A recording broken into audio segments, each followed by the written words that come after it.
everyone, I'm Soumita. I'm going to talk about optical response of liquid crystals to external gradients in surfactant concentration. Gradients in surfactant concentration in bulk aqueous solution generate interfacial stresses triggering advection at the interface. The resulting interfacial flows, known as Marangoni flows, are key to several interesting physicochemical processes, two of which are included here. Characterizing gradients in surfactant concentration is thus fundamental to understanding the phenomena of interest, yet challenging to perform. Here we aim to develop an approach for characterization of surfactant concentration gradients in bulk aqueous solutions that is particularly suitable for microscopic gradients and that can provide a high throughput method for mapping interfacial Marangoni flows. Our approach for this is based on the use of liquid crystalline oils.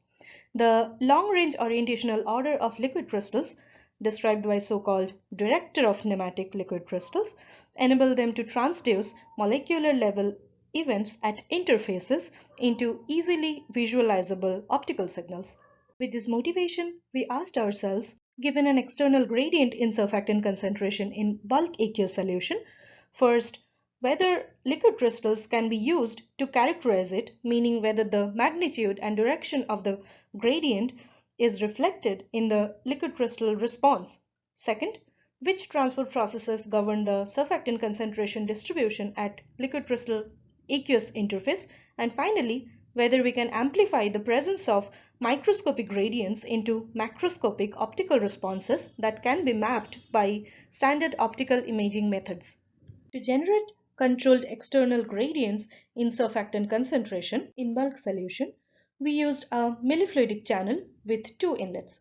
We pumped surfactant solutions of two different concentrations, as coded with different colors here, through two inlets under a laminar flow condition. Due to diffusional exchange of surfactant between the two streams, a spatial concentration gradient is established near the middle of the channel.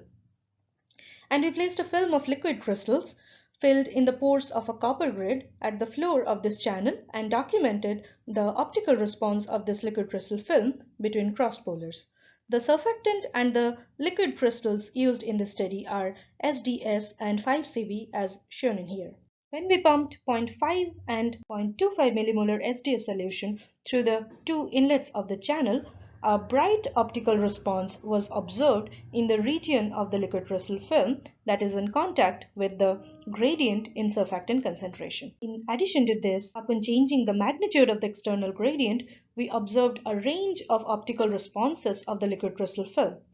The optical responses quantified by optical retardance shows an increasing trend with increasing magnitude of the external gradient. In order to understand the underlying mechanism for formation of bright optical response of liquid crystal, we proposed that the external gradient in surfactant concentration in the bulk aqueous solution generates a gradient in the interfacial surfactant concentration via an interplay of several transport processes.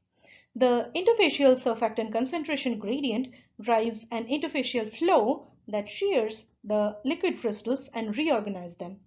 And this deviation of liquid crystal director away from surface normal gives rise to bright optical response between cross polars. Next, we sought to understand how this interfacial flow is established and how this interfacial distribution of surfactant looks like. So we divided the aqueous liquid crystal interface into three major sections, namely an upstream section, a middle section, and a downstream section. In each section, we compared the characteristic time scales of relevant transport processes to understand their relative importance in regulating the surfactant distribution. A few key takeaways from this investigation include the upstream side of the interface remains in equilibrium with the higher concentration side of the bulk solution. The interfacial velocity extends over a lateral distance across the interface that's much larger than the bulk concentration gradient, and this distance is set by the interfacial velocity divided by the desorption rate constant of the surfactant. We use the developed physical model to predict the interfacial velocities at different external gradient conditions and compared them with the experimental measured values. A good agreement between the two suggests that our model, although simple, captures the key physics of the process. Also, we connected the interfacial mobility to liquid crystal optical responses. A comparison between the calculated and measured values of optical retardance of liquid crystal film shows a nice agreement. Also, this plot shows that liquid crystal optical response maps very nicely the interfacial velocity. So the optical response of liquid crystal provides a way to rapidly map interfacial flows. Moreover, by systematically increasing the lateral size of liquid crystal domains, we noted that the span of the liquid crystal optical response was increased. This demonstrates that the spatial extent of the external surfactant concentration gradient in bulk aqueous solution, which is roughly 40 micrometer in all these cases, can be amplified by as much as 25 times. This provides a means to magnify microscopic gradients into large-scale optical responses that are readily characterized. Finally, we demonstrate that liquid crystals have potential to report the direction of the external gradients.